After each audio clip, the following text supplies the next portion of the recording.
Kita biasanya sebagai daerah perbatasan dikatakan sebagai daerah terbatas dan dibatasi. Terbatas dan dibatasi. Perbatasan.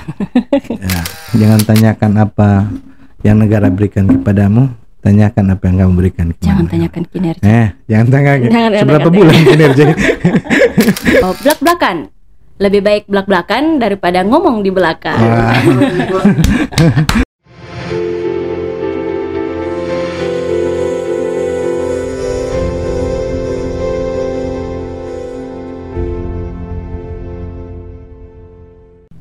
Kembali pemirsa Lintas Utara, kita membahas tentang Dokter Ulaing Tentung yang ada di depan saya.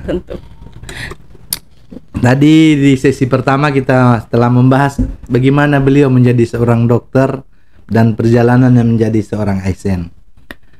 Di sesi yang kedua ini kita membahas bagaimana dia menjadi seorang ASN yang ada di puskesmas sehingga boleh mendapat gelar dan piala yang ada di depan kita dan ada di meja Lintas Utara ini. Tentu banyak dinamika perjalanan pengabdian beliau di puskesmas yang ada di kabupaten sini, lebih khusus di Kecamatan Tabukan Selatan. Menjadi perawat atau menjadi dokter, menjadi tenaga kesehatan di puskesmas itu tidak mudah di Kabupaten Kepulauan Sangihe dengan topografi daerah yang banyak pegunungan. Nah, ketika turun lapangan pasti banyak naik turun gunung. Ya, bukan begitu, Dok? Iya, betul. Jadi, nah kita akan mendengar cerita beliau selama mengabdi di Tabukan Selatan sehingga beliau harus diganjar dengan gelar dokter teladan yang pialanya ada di sini. Dok, ya. Tadi kan sudah dijelaskan mengabdi menjadi seorang. Mungkin bisa dijelaskan lagi berapa lama memang mengabdi sebagai seorang dokter? Mungkin tadi kan 9 tahun itu ketika jadi dokter PTT ya? Iya. Itu dihitung dari dokter PTT? Dihitung dari PTT. Berarti ketika jadi ASN di 2017. Sebelum itu jadi dokter PTT. Iya. Kalau orang mau bandingkan, kita membandingkan dengan situasi dan kondisi daerah Sangihe yang penuh dengan kita biasanya sebagai daerah perbatasan dikatakan sebagai daerah terbatas dan dibatasi.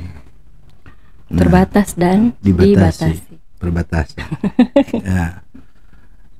Mungkin akan ada tantangan yang berbeda. Kan dokter kuliah kurang lebih 5 tahun ya di Manado. Iya. Lebih sih. Ya kurang lebih seperti itu karena dokter gigi kan juga. Nah, dengan pergaulan anak kota ya, walaupun mungkin libur pulang, tapi kan pasti ada positioning yang ada di kota yang berbeda dengan kita, kan? Baru style bergaulnya. Nah, mungkin dokter merasakan sesuatu yang berbeda. Bila dibandingkan dengan daerah luar, bagaimana dengan daerah kita untuk menjadi seorang dokter? Tentu perbandingannya ya untuk tantangan terlebih kan. Kalau Kabupaten Kepulauan Sangihe khususnya yang di Kecamatan Tabukan Selatan, ya yang tadi topografinya itu tantangannya yang pertama, karena ada beberapa kampung yang untuk jangkauan akses ke sana jalannya itu lumayan menantang untuk daratan. Kalau lautannya juga lebih khusus ke Palareng, tapi ya syukur sekarang sudah ada jalur darat, tapi kami sih lebih dekat dari laut. Nah, ada yang bisa lewat dari luar, itu gelombangnya itu lebih besar. Ya. Dan tantangannya yang paling utama untuk laut ya saat utara bertiup. Saat utara bertiup maka jadwal posyandu itu mohon maaf kami tidak bisa menyeberang. Hanya bisa menonton dari pinggir pantai yang mana ya kita tidak bisa pergi. Kalau untuk daratan sendiri saat hujan tantangan lain. Kalau kita mau ke sana pas ambulans itu lagi bermasalah jadi harus pakai kendaraan bermotor. Nah, itu juga tantangan. Nah, kembali lagi tantangan itu mau disikapi bagaimana. Nah, apakah tantangan itu mau disikapi Apakah sebagai kita harus sebuah mengalah sebagai sebuah kesulitan atau mengeluh seperti itu. Jadi beda. Nah, kembali lagi kalau saya juga berbeda. Jadi dibawa enjoy saja. Iya. Sehingga itu. Jadi kalau kita basah dengan hujan, anggaplah kita anak-anak yang kecil main hujan. Bahagia di situ, ya. Saat sempat juga waktu di laut, start dari pinggir pantai itu belum terlalu bergelombang. Sampai di tengah ternyata bergelombang. Pernah mengalami itu? Pernah, malah sempat saya videokan. Tidak pernah menangis? Tidak menangis, saya juga bawa anak saya. Anak saya tidak menangis, seperti itu. Jadi kuat mama ya? Walaupun mama sebenarnya takut, tapi mama senyum-senyum saja. Mungkin kalau anak menangis lagi. Jadi begitu, dibawa, dinikmati saja tantangan-tantangan yang ada. Udah pasti tantangannya banyak kalau untuk topografi demikian. Terus kalau untuk tantangan pelayanannya, jadi itu menyangkut dengan masyarakat tentunya. Nah, kalau masyarakat pasti tidak semua ada yang semua senang dengan pelayanan yang kami berikan. Pasti ada juga yang nggak mungkin kita menyenangkan semua. Iya, tidak senang dengan pelayanan yang kita berikan. Lebih khusus ini pengalaman saya waktu masa pandemi kemarin. Nah, COVID kemarin, untuk dokter gigi kan memang berkecimpung dengan mulut dan betul. Sementara itu pusat. Dan saat itu kami belum lengkap dengan APD yang ada untuk seadanya masih. Ya. Dan saya selalu mengingat bahwa ketika saya pulang di rumah itu ada anak, ada orang tua, ada keluarga yang harus saya lindungi. Jadi saat itu sempat bukan menolak, tetapi membatasi prosedurnya. Untuk pencabutan gigi tidak dilayani, untuk penambalan tidak dilayani, karena itu menyebabkan gas gangren yang bisa terpapar kepada orang lain. Karena pusat penularan. Ya, pusat penularan dari mulut dan hidung, seperti itu.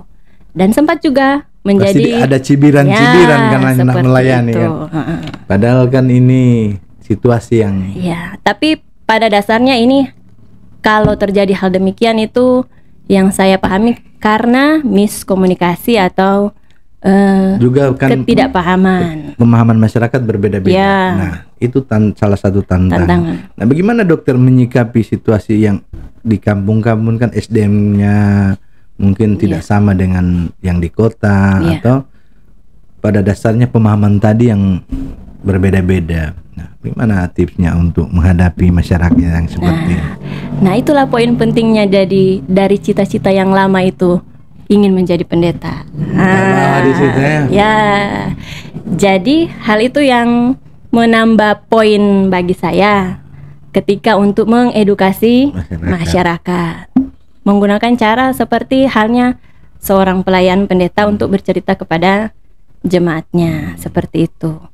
Jadi pernah ada kisah seorang kakek, dia tekanannya tinggi darahnya, hipertensi, sudah minum obat, makanannya sudah teratur, kurangi garam, istirahatnya cukup, tapi saat mau datang cabut gigi, tekanan darahnya naik, tinggi. Mungkin karena takut, mungkin kan.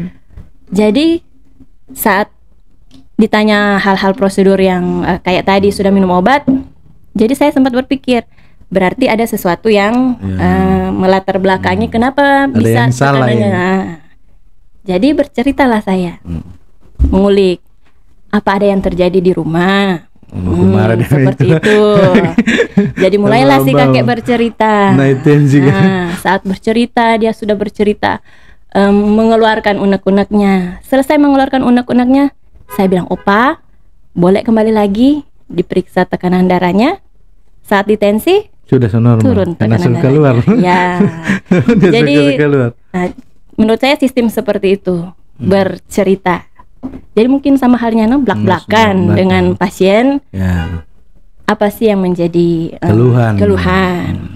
Jadi seperti. Jadi begitu tipsnya menghadapi masyarakat yang punya pemahaman yang berbeda. Bukan memang penyuluhan itu penting, tetapi menyikapi yang kayak terjadi ketika saat itu kan lebih baik face to face. Ya. Jadi kan Untuk Kecamatan Tabukan Selatan sendiri, pemahaman masyarakat itu kalau sakit gigi Cabut. maunya langsung dok minta cabut gigi. Nggak mau dirawat ya? Iya. Jadi mungkin bukan cuma Tabukan Selatan, tapi Antero nih, Sangihe ini kan. Sangihe itu masih punya pemahaman kalau sakit gigi mending dicabut, tidak mau dirawat. Nah itu yang tantangan yang utama sebenarnya. Ini bagaimana ini memberi pemahaman kepada masyarakat bahwa cabut gigi bukan obat kan, gitu, harus dirawat dulu apa semua. Jadi kalau untuk bagaimana mengedukasi masyarakat, dari Puskesmas sendiri ada program untuk penyuluhan. Nah itu sudah dijalankan. Tapi kembali lagi, masyarakatnya mau dengar atau tidak. Jadi lebih kena itu kalau kita langsung face to ya. face. Kalau memang dikumpul dikasih penyuluhan secara umum bisa saja lewatkan. Tapi ketika ada kejadian seperti itu langsung saat datang edukasi. Baru diedukasi. Si paham. Iya. Jadi ada tips-tips yang nggak boleh harus langsung atau ketemu langsung yang jauh lebih baik. Iya. Jadi harus cerdas, pintar-pintar kita menyikapi sesuai dengan keadaan. Jadi memang bukan cuma namanya yang Buraing, memang berpikirnya juga Buraing ya, cerdas ya. Gitu. Jadi ini salah satu tantangan dan ini tips untuk mungkin adik-adik perawat-perawat dokter yang mengabdi di kampung-kampung yang situasi yang berbeda. Kan bisa digunakan ini tips seperti ini menghadapi pasien atau masyarakat yang punya mungkin sumber daya yang tidak mumpuni atau pemahaman yang kurang ya, pemahaman yang kurang. Ketika juga salah menjelaskan, salah mengedukasi kan bisa marah kan begitu kan. Pernah enggak ada pasien yang marah Pak dokter di sana? Kalau marah sih mungkin datang sakit sekali, dokter cabut. Bu, Bapak kan kalau gigi sakit ini boleh sementara sakit dicabut kan? Iya benar seperti itu. Pasti kan dokter kita susah cabut juga kan, ada pasti marah. Ada pernah. Nah ini bagaimana itu kalau menenangkan yang begitu? Kalau model seperti itu bilang kan lebih baik putusin daripada sakit gigi. Betul. Lebih sakit hati daripada sakit gigi. Betul tahu dong. Kalau sakit hati boleh ke pernah ada mengalami ini berarti. Kita bilang kan lebih baik putusin, sama dokter bilang lebih baik sakit hati daripada sakit gigi. Mar belum pernah sih sakit gigi. Oh, itu dokter gigi. Jadi pernah ada yang marah-marah. Marah. Nah, waktu kejadian demikian, saya juga harus memposisikan diri lebih tegas. Ketika ada pasien yang demikian, saya memposisikan diri lebih paham, tegas. Yang dia mau tahu, yang penting kita rasa nyaman gitu. Saya rasa nyaman, nggak sakit gigi kan. Jadi harus lebih tegas. Mungkin nada suara saya agak bukan marah, bukan balik marah, tidak, tapi agak tegas supaya mereka juga harus dengar. Yang mana saya melakukan ini, ibu harus minum obat terlebih dahulu demi ibu. Gitu. Kalau kita cabut gigi sekarang sementara sakit dan tekanan darahnya ibu tinggi, resikonya adalah terjadi perdarahan. Kalau perdarahan, terus kita tidak bisa berhentikan perdarahannya ibu. Apa ibu mau pulang-pulang itu jadi ALMA? Kan tidak mau, ya. Maunya suka giginya cepat, tapi ibu juga cepat pergi ke seberang, kan? Ibu pilih mana? Jadi seperti itu. Jadi cara menyikapi sih. Jadi banyak pola yang harus untuk menyikapi itu. Memang itu hambatan, tantangan juga kan. Tantangan. Kalau dapat dokter lain mungkin kan yang marah atau apa. Nah, ini kita bercerita sekarang tentang tadi pelayanan, tantangan, hambatan, pola pelayanan.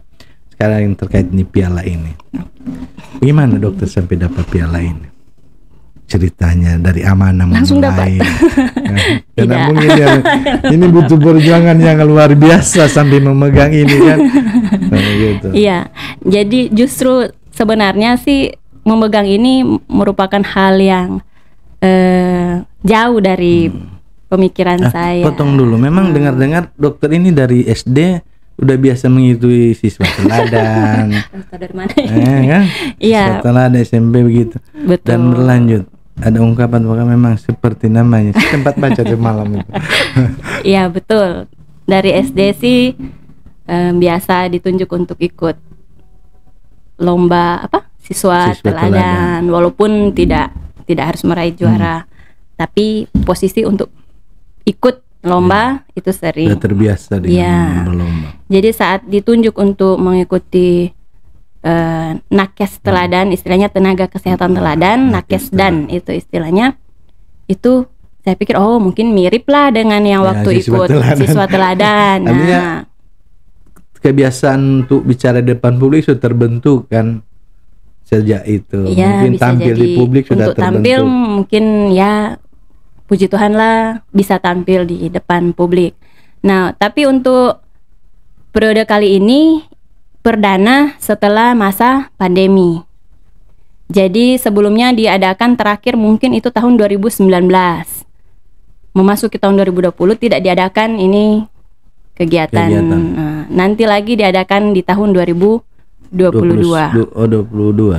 Diadakan 2022 secara megah, secara besar. Besar-besaran karena sempat ada pandemi itu. Iya. Nah, awal mulanya ini untuk mengikuti nakes teladan ada tahapannya. Dari tahap pertama dari puskesmas, rumah sakit daerah maupun rumah sakit kementerian, itu bertahap ke tahap 2 itu tingkat kabupaten. Jadi dari Dinas Kesehatan Kabupaten Kota. Nah, untuk Kabupaten Kepulauan Sangihe sendiri dari Dinas Kesehatan melakukan penunjukan. Jadi penunjukan kepada, kalau puskesmas itu ada 9 jenis tenaga kesehatan. Dokter umum, dokter gigi, perawat, bidan, apoteker, di saat gizi. itu ada semua. Ada kalau tidak salah itu 8 orang yang diutus dari Kabupaten Kepulauan Sangihe, perwakilan dari Kabupaten Kepulauan Sangihe, lanjut ke tahap selanjutnya di tingkat provinsi. Nah, saat masuk di tingkat provinsi itu, provinsi menyeleksi. Jadi dilakukan seleksi dari 9 jenis tenaga kesehatan untuk puskesmas, disaring. Diambil untuk dokter gigi itu 4 besar. Nah, jadi masing-masing kategori ini ada dokter. Ada. Baik dokter umum, dokter gigi, apoteker itu ada. Sesuai jenis tenaga kesehatan. Nah, saat masuk di tingkat provinsi itu disaringkan lagi 15 kabupaten kota. Ya, untuk kabupaten provinsi Sulawesi Utara. Jadi ada berapa waktu itu dokter gigi semua? Dokter gigi kalau secara keseluruhan saya tidak tahu. Saya tidak tahu kalau untuk berapa total dari kabupaten kota yang mengusulkan. Tapi yang saya tahu setelah disaring, jadi ada 4 orang dari Manado, Kota Manado, Kota Bitung, Bolmong dan Sangihe. Jadi dokter bersaing dengan kota-kota ini. Ya, jadi kota-kota dengan kepulauan. Jadi Urain tetap Urain ya. Jadi waktu itu berprinsip ya udah ikut saja kalau masuk provinsi. Tapi sudah dikatakan ke pihak Dinas Kesehatan dan kepada puskesmas, kepala puskesmas, saya bilang yang penting saya sudah ikut ya, jangan berharap untuk mendapat predikat 1. Yang penting saya tidak malu-maluin, bisa menjawab pertanyaan dan mempresentasikan inovasi yang sudah saya lakukan di puskesmas. Nah, dan puji Tuhan hasilnya untuk tingkat provinsi dari 4 dokter gigi itu saya yang terpilih menjadi peringkat pertama. Luar biasa. Untuk Kepulauan Sangihe itu tidak saya sendiri. Ada 2 orang. Saya dokter gigi dan 1 lagi itu apoteker. Dokter gigi 2, apoteker. Iya, ada 2 yang terbaik. 2 orang untuk tingkat provinsi. 1 dokter gigi, 1 apoteker. Itu apoteker Evanalita Sesiang yang dari puskesmas Kuma. Ya. Oh, istrinya camat. Istrinya Bapak Camat, Ibu Camat. Ibu Camat ya. Nah, dari tahapan provinsi belum lagi selesai. Lanjut lagi ke tahapan nasional. Tahapan nasional itu ada 2 periode lagi, 2 tahapan lagi. Tahapan pertama itu jadi dari berapa provinsi kita? 36 provinsi yang ada di tambah 4 belum 4 ini kan bertambah. 36 provinsi yang ada di seluruh Indonesia mengutus yang 9 nakes terbaik satu. Jadi ada 36. Dari 9 kategori. Ya, dari 9 kategori untuk puskesmas. Jadi ada 6 dokter gigi, 36 dokter gigi dari seluruh Indonesia. Dari seluruh Indonesia. Memasukkan itu makalah dan video. Apa sudah pernah nonton videonya? Belum sih. Belum pernah. Belum. Coba dicari videonya untuk nonton video. Sempat ikut ketika makalah kalau nggak salah di Kominfo waktu itu ya. Iya. Sempat Iya. bahasa dikit. Oh ya. Ada video YouTube yang saya kirimkan ke sana menjadi bahan penilaian dari. Oh itu ketika pelayanan nih. Oh ya, sempat ya, itu. Ya. Ketika turun speed atau apa itu. Ya. Ya sudah. Ya. Jadi itu dikirim ke sana. Jadi dari 36 dokter gigi dari seluruh Indonesia disaring lagi menjadi 6 besar. 6 besar. Masuk lagi. Ya. Kalaupun 36 sih luar kalau biasa. Diutus saja itu dari Sangihe kan membawa nama Provinsi Sulawesi Utara ya sudah.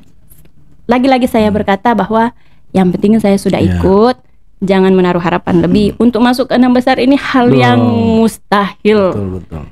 Kalaupun bisa masuk. Tapi saat pengumuman masuk. Saya terkejut masuk ke. Dokter menangis terharu enggak waktu itu? Tidak sih, kaget. Kaget. Memang enggak cengeng anak ini kan. Kaget. Artinya bukan menangis cengeng, menangis terharu dari 36 kan gitu. Seluruh Malah Indonesia kaget. akan bersaing dengan orang yang Jawa dan yang di daratan pelayan.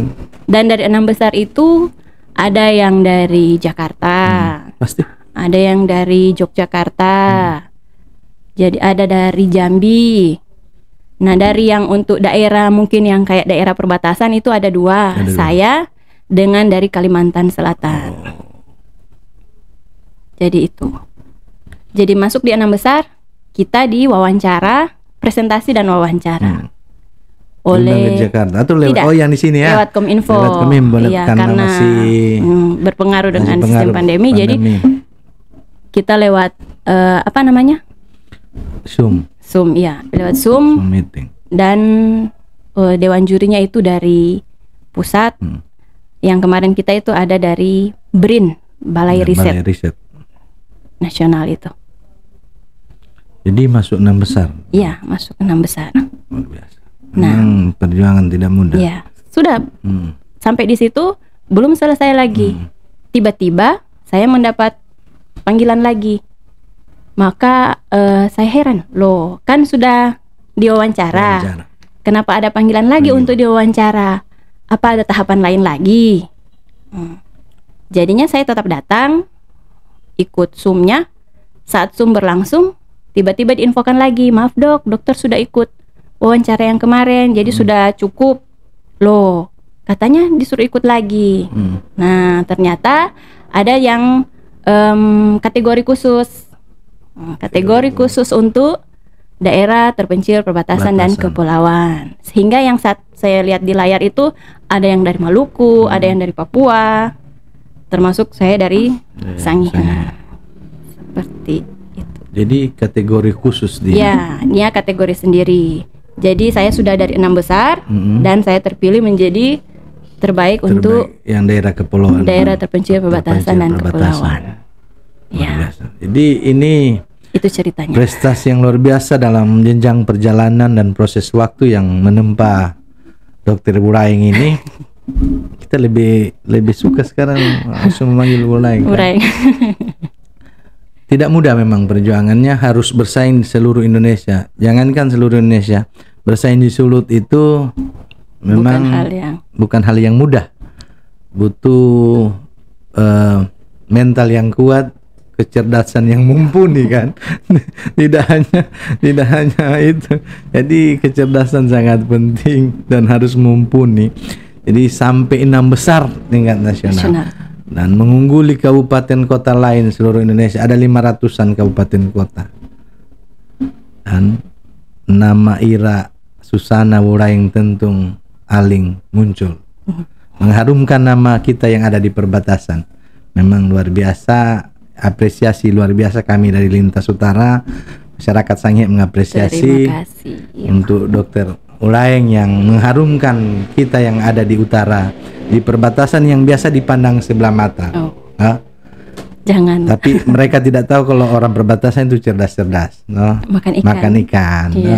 Jadi, tapi dengan cerita yang tadi menjadi motivasi bagi adik-adik yang masih mau mulai berkarir atau sementara studi, untuk komitmen itu penting dan konsisten dalam karir apapun. Nah, dengar cerita tadi, apa yang didapat ini memang tidak mudah. Benar. Boleh hadir di sini. Jadi ini bisa menjadi inspirasi bagi adik-adik dokter ini. Kalian boleh belajar dari ketekunan beliau, sisi humanisnya sebagai pelayan dia terapkan, kehadiran negara sebagai ASN juga ada. Nah, komplit ini perempuan ini kan gitu. Jadi itu Dok tadi cerita bagaimana mendapatkan ini jenjang yang diikuti. Nah, sekarang yang harus dokter ceritakan, apa yang dokter lakukan sehingga harus dinobatkan sebagai pelayanan sebagai dokter terbaik. Versi puskesmas lagi, bukan rumah sakit kan? Iya, karena kalau di sini ada kategorinya, memang khusus puskesmas ada, khusus dan rumah sakit itu ada. Bukan puskesmas di Tona kan gitu. Bukan. Tapi di Tabukan Selatan, Pengaruh Tambang, karena DP namakan Ulaeng itu jadi menyatu dengan emas di sana. Tidak. Jadi yang poin penilaian di sini adalah inovasi apa yang sudah kita lakukan di tempat pengabdian. Jadi kan kalau bekerja itu untuk khusus puskesmas tidak hanya datang kerja, ada pasien, cabut gigi, tidak, tapi ada inovasi-inovasi dari kegiatan yang kita lakukan di puskesmas. Mungkin kalau kerja cuma datang cabut gigi, habis gigi orang Tabukan Selatan. Ya, habis. Kalau untuk cabut gigi, mari cabut satu gratis satu. Cabut satu gratis satu, selesai dalam 2 tahun. Jadi ada inovasi yang dilakukan di sana. Ini yang kita tanyakan, apa yang dilakukan jadi sebenarnya? Kalau saya sendiri mengangkat inovasi yang sudah saya lakukan, ini sejak saya PTT. Concern saya itu anak sekolah. Nah, karena kalau sekarang memang gigi anak-anak yang baru umur 6 tahun itu betul. Sudah hancur, rusak. Nah, rusaknya karena apa? Apa memang benar itu dari anak sendiri? Ya, tentu memang anak punya andil karena kan dia giginya sendiri. Tapi yang terbesar adalah dari orang tua. Nah, untuk gigi kali ini gigi masih bagus. Bisa nanti mau diperiksa ya, cabut satu gratis satu. Dokter mesti periksa ini kru Lintas Utara kalau masih bagus, soalnya pamakan coklat Jadi itu ada inovasi yang saya buat untuk anak sekolah, namanya kampanye gigi sehat. Kampanye gigi sehat itu awal mula di tahun 2014. Kampanye gigi sehat. Terus ada simulasi sikat gigi. Nah, di tahun berikutnya dari kampanye gigi sehat itu hanya penyuluhan. Selanjutnya di tahun berikutnya dikombinasi dengan sikat gigi massal bersama. Dokter dari sekolah ke sekolah ini? Iya, 16 sekolah dasar yang ada di 14 kampung. Apa lihat 16 sekolah di Tabukan Selatan? Anak saya juga tahu. Jadi 16 sekolah dasar yang ada di sana itu dilakukan kampanye gigi sehat. Terus tahun berikutnya dilakukan simulasi sikat gigi bersama. Nah, itu 2 tahun awal. Tahun ketiganya saya kombinasi kedua-duanya. Jadi kampanye sekaligus dengan simulasi. Namanya jadi Ayo Sikat Gigimu. Anak sekolah, sayangi kesehatan gigi dan mulutmu. Itu yang sisi humanisnya yang saya. Ya, itu satu untuk sasarannya anak usia sekolah. Jadi tujuannya adalah menanamkan kesadaran sedini mungkin dari anak sekolah bagaimana orang harus menyayangi kesehatan gigi dan mulut. Caranya dengan menyikat gigi. Sekarang saya juga mau tanya untuk kru-kru sini, berapa kali menggosok gigi? Berapa kali? 2. Kapan waktunya? Pagi dan malam. Pagi? Ya, kalau pagi kapan momennya itu? Sebelum makan atau sudah sarapan, ya? Sesudah makan. Kalau malam? Sebelum tidur. Ya, berarti giginya tidak ada yang lubang-lubang ini ya. Oh, ada lubang. Jadi seperti itu. Jadi penanaman prinsip dasar menyikat gigi itu minimal 2 kali, pagi sesudah sarapan dan malam sebelum tidur. Jadi untuk anak sekolah. Inovasi seperti itu. Inovasi yang pertama. Selanjutnya inovasi kedua, sasarannya itu kepada ibu hamil. Ibu hamil. Kenapa saya mengambil sasaran ibu hamil? Karena ada keterkaitan dengan kelahiran bayi. Ya, angka kematian itu juga. Bayi berat badan lahir rendah, bayi lahir prematur, belum sesuai dengan umur kelahiran. Itu sesuai dengan jurnal atau penelitian yang saya baca, bisa berpengaruh karena kesehatan gigi dan mulut ibu yang tidak baik, berpengaruh ke kelahiran bayi. Bayi bisa lahir berat badan lahir rendah ataupun lahir prematur. Salah satu faktor predisposisi atau faktor yang mempengaruhi terjadinya kelahiran berat badan lahir rendah bisa jadi karena kesehatan rongga mulut ibu yang tidak baik. Tidak terawat. Nah, jadi sasaran saya itu adalah ibu hamil. Namanya Peggy Sibumil. Pemeriksaan kesehatan gigi ibu hamil. Peggy Sibumil. Jadi itu inovasi yang kedua. Nah, inovasi yang ketiga yang saya buat itu sebagai kesinambungan dari anak sekolah tadi. Ayo sikat gigimu. Kesinambungan. Jadi upaya-upaya apa sih yang bisa kita buat sampai benar-benar anak itu tertanam betul. Jadi tidak stuck hanya sampai di penyuluhan, tidak stuck hanya sampai di sikat gigi. Tapi bagaimana lagi membentuk ya kesinambungan itu continue dan terciptalah inovasi yang baru itu penikat koisi. Oh, so lebih ke apa? Ke kearifan lokal ya, lah. Penikat koisi. Supaya lebih mendarat lagi nih. Nah, kalau penikat koisi artinya apa? Sikat koisi. Itu sikat kayak suruh apa? Perintah. Perintah. Penikat koisi. Tapi ada kepanjangannya. Pentingnya kalender kontrol sikat gigi. Inovasinya luar biasa. Penikat koisi. Ada dari filosofi. Pentingnya kalender kontrol sikat gigi. Jadi setelah dikasih penyuluhan, diajarkan cara sikat gigi bersama, dikasihlah kalender kontrol. Tujuannya ada pagi, malam, tanggal 1 sampai tanggal 31 dicentanglah. Ada tanda tangan paraf orang tua di belakang dan guru. Ini kalender event ini. Kalender apa ini kalau di sini? Kalender event kalau di sini. Iya, jadi seperti itu. Ini yang inovasi yang saya. Jadi memang kita harus apresiasi. Bekerja sebagai ASN untuk mendapatkan hal seperti ini memang harus keluar dari zona nyaman berarti kan. Jadi tidak normatif. Nah, ini yang mungkin agak jadi salah satu penghalang ketika seorang ASN menerapkan sistem kerja yang normatif. Kalau ini yang harus orang lakukan, nggak mau lagi yang di luar itu. Bantar bertanya dananya dari mana, nah, kan gitu. Kan kalau begitu pasti ada dana yang ditimbulkan dari hal-hal seperti itu kan. Ada. Nah, jadi out the box orang jaga bilangnya harus keluar nih dari kebiasaan. Nah, jadi artinya keluar dari kebiasaan yang selama ini hanya begitu-begitu saja. Tapi ya dihargai diapresiasi oleh pemerintah dan dampak outputnya ke masyarakat yang luar biasa.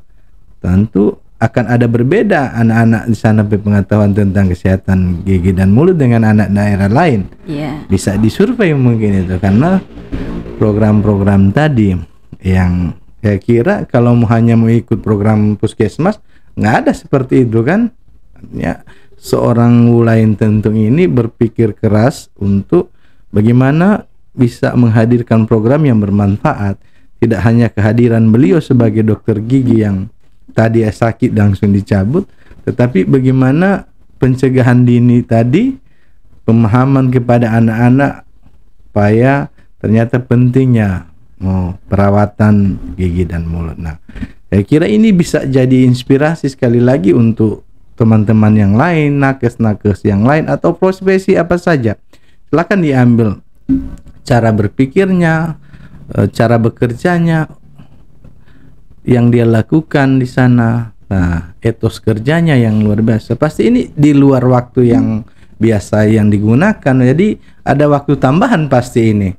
Mungkin karena kalau dia hari-hari mungkin 1 bulan 1 kali, tapi kalau ada pasien yang datang kan, bisa bertabrakan atau waktu mungkin diatur untuk penyuluhan seperti itu. Kan ini ada 6 jumlah sekolah saja hafal, belum tentu dinas pendidikan, pegawai dinas pendidikan hafal tuh sekolah di sana. Pasti hafal lah. Ada yang karena ini hafal, kenapa hafal? Karena berkunjung ke sekolah. Ya, kan?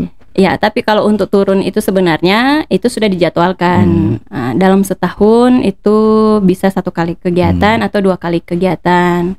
Itu teranggarkan tapi pada kan, programnya itu berkesinambungan tadi. Ini hanya memperkenalkan bagaimana cara sikat gigi, kan ada beberapa program yang berkesinambungan untuk masyarakat, untuk terutama pencegahan bagi anak-anak kan. Jadi kalau untuk kegiatannya sendiri biasa teranggarkan untuk BOK, biasa di puskesmas itu dianggarkan untuk Jaldis ya, perjalanan dinasnya, untuk keperluan bahan seperti halnya dicetak kalender ataupun sikat gigi, itu biasa kantong sendiri. Ya. Dari BRIN sendiri waktu kemarin di wawancara juga sempat bertanya apakah tidak masalah. Kalau saya secara pribadi karena ini pemberian diri, jadi sebenarnya tidak apa-apa, karena ini juga untuk anak di daerah saya sendiri. Tapi kan tidak semua orang akan berpikir seperti itu. Nah, ketika kebiasaan orang ya, pada umumnya ketika melakukan suatu pekerjaan atau ada program, ketika saya melakukan apa yang saya dapat, ini kan apa yang saya berikan kan. Nah, mungkin dia menganut tuh Presiden Amerika yang bilang jangan tanyakan apa yang negara berikan kepadamu, tanyakan apa yang kamu berikan kepadamu. Jangan tanyakan kinerja. Jangan tanyakan seberapa bulan kinerja. Jangan tanyakan. Jangan tanyakan kinerja. Jadi ini tidak semua orang bisa seperti ini. Bukan mau puji, tapi memang ya harus diapresiasi, diakui bahwa tidak semua orang mau mengeluarkan uang dari kantong pribadi untuk kemaslahatan orang banyak kan. Akan bergantung pada di program-program itu. Nah, kan kebanyakan ada dana tuh orang itu, ada dana. Ada yang seperti ini ya, bersyukur, harus diapresiasi seperti ini. Memang tidak banyak, apalagi di daerah perbatasan seperti ini. Tapi ada pahlawan-pahlawan seperti ini yang ini kebutuhan dasar masyarakat kan, layanan kesehatan. Nah, sekali lagi kami dari Lintas Utara mengapresiasi yang seperti ini.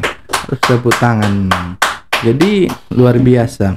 Jadi itu hal-hal seperti itu, inovasi yang ini yang dilakukan oleh dokter selama ini, sehingga hadir nih Tapi juga perjuangan tidak mudah proses, mulai dari program-program itu terus ikut ini kan banyak proses yang dilakukan. Ini sekali lagi tidak semua dilakukan orang. Nah, ini akan jadi contoh, harus jadi pilot project harusnya puskesmas di sana untuk bagaimana pelayanan humanisnya.